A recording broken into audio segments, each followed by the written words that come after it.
जी चौधरी साहब, आज जो 8वां स्थापना दिवस मनाया गया, क्या कहेंगे उसको लेकर? ये छोटू राम धाम की जो एक सोच है हमारे किसान भाइयों की, और ये खास तौर पे वो लोग हैं जिन्होंने जाट आरक्षण के लिए आज से 7-8 साल पहले बहुत काम किया था।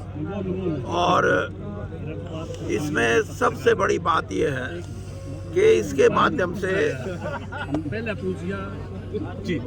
सांस्कृतिक रूप से, राजनीतिक रूप से, आर्थिक रूप से, सामाजिक रूप से कौम को जगाना, उनको इकट्ठा करना और उनको इस देश की जो व्यवस्था है उसमें एक मजबूती देना, ये प्रयास है। और ख़ास तौर पे ये तभी संभव है जब पढ़ाई का, हम जो नए ज़माने की पढ़ाई है, जैसे यहाँ इशारा किया गया कि जो भी पढ़ाई होगी नए ज़माने के हिसाब से होगी, जिसमें ये आर्टिफिशियल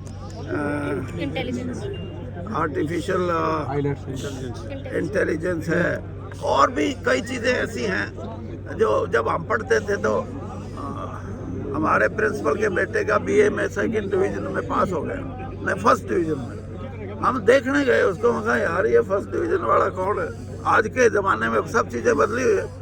आज के ज़माने में 98% से कम नंबर आ जाए तो बच्चा ही रोना शुरू कर देता है, माँ बाप तो रोते रोते हैं। तो इसलिए एक व्यवस्थित रूप से हमारा समाज शिक्षित हो, और शिक्षित का मतलब ये नहीं है कि शिक्षित हो और शिक्षा में अपनी सोच के मुताबिक वो ज़िंदगी में जाए, चाहे उसको उद्योगपति बनना है, चाहे उसको उद्योग में नौकरी करनी है, चाहे वो किसी सर्विस में जाना चाहता है या खेती के अंदर एक नई सोच के साथ खेती करना, ये सारी चीज़ें।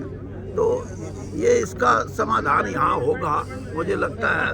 और आज जिस तरह से विदेशों से भी और कई राज्यों से यहाँ समाज के लोग आए हैं, उससे ये एक अच्छा स्थल बनेगा। और जैसे कहा यशपाल मलिक जी ने कि हमारे यूनिवर्सिटी बनाने की भी इसकी सोच है, तो वो और भी अच्छी बात है। अच्छा, आपने कहा कि हिंदुस्तान तोड़ने की बात आपने की थोड़ी देर से, हाँ। ये बहुत बड़ा मुद्दा आपने उठाया है, क्या कहेंगे? ये बिश्नोई समाज, तो मैं सिर्फ इतना कहूँगा कि बिश्नोई एक सेक्ट है, और जैसे आर्य समाज भी एक सेक्ट है, जैसे वैष्णव भी एक सेक्ट है, ये इस तरीके से। लेकिन बिश्नोई समाज में जो गुरुजी थे वो तो राजपूत थे, और समाज जो जुड़ा वो 99% जाट बिरादरी है, खास तौर पे हरियाणा, पंजाब और राजस्थान।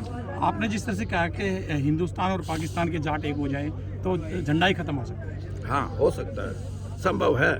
मैं इसीलिए कहता हूँ कि बहुत बड़ी संख्या में अगर ये निर्णय ले उत्तरी भारत में जाट और वहाँ का पंजाब का, तो एक संदेश जाएगा जिसको को एग्जिस्टेंस, यानी ऐसा वातावरण जिसमें लगे कि हम सामाजिक रूप से एक रहेंगे तो तरक्की करेंगे, हमारा समाज सुखी रहेगा, हमारा समाज प्रसन्नता से रहेगा, आर्थिक रूप से हमारी ताकत बढ़ेगी।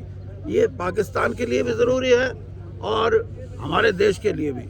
ये नहीं है कि हम लड़ाई को ही अपना एक सोच बना के रखें, और वो भी राजनीतिक कारणों से या राजनीतिक फ़ायदा लेने से।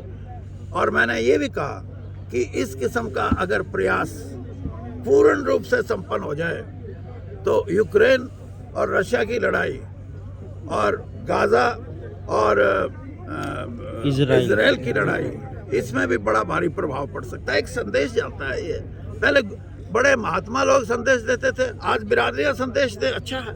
किसान नेता सवर्ण सिंह पटेल जो है वो दिल्ली पैदल यात्रा पे निकलने वाले हैं और डल्लेवाल जी आमरण अनशन पे बैठे हैं। आप किसानों की बात कर रहे हैं, क्या कहेंगे? मैं तो कह रहा हूँ कि उनको लेट हो गए तो 6 महीने पहले बैठना चाहिए था, बल्कि मार्च करना चाहिए। और ये ताकत है किसान की कि आपने 3 कानून जो वापस कराए हैं वो आपकी ताकत का परिचायक है।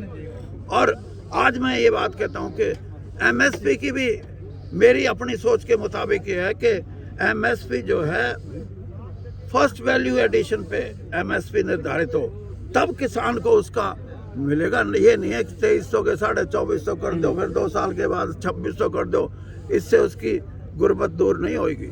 और इसीलिए मैं आज ये बात कहता हूँ कि एमएसपी एक बड़ा कदम है और इसको उठाया गया था तब 76 रुपये भाव तय हुआ था और मेरे ख्याल में 1967 से लेकर अब देख लो 50 साल से ऊपर ही हो गए होंगे, 50 साल से ऊपर।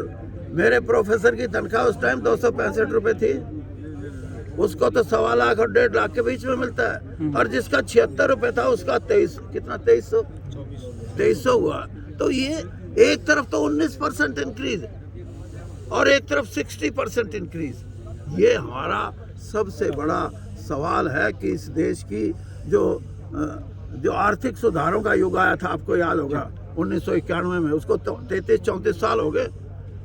आज हम दुनिया की 5वीं बड़ी अर्थव्यवस्था तो बताते हैं अपने आप को, लेकिन उसका किसान को क्या मिला? उसका जो मेहनत करता है गरीब कमेरा वर्ग, उसको क्या मिला?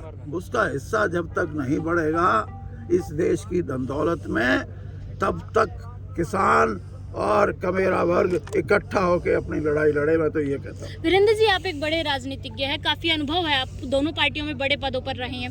क्या आपको लगता है क्या बड़ा कारण है कि कांग्रेस अभी तक नेता विपक्ष जो है नहीं चुन पाई है? आप देखो, अब राजनीति में घुस रहे हो, आज तो छोटू राम धाम और उससे जुड़ी हुई बात करो। नहीं, बता तो सकते हो। नहीं, आपको क्या लगता है क्या कारण है उसका? क्योंकि आप अभी काफी तक नेता अनुभव है। प्रतिपक्ष नहीं चुन पाए हैं। आप सापला में दीपेंद्र हुड्डा जी के साथ थे राम धाम पे, मैं सबके साथ, उसमें भी तो किसान ही थे। नहीं, मैं सबके साथ, मैं हर विधानसभा चुनाव में कांग्रेस की हार चौधरी साहब, आपने बात की है समाज को जोड़ने के लिए। एक बात, एक मिनट।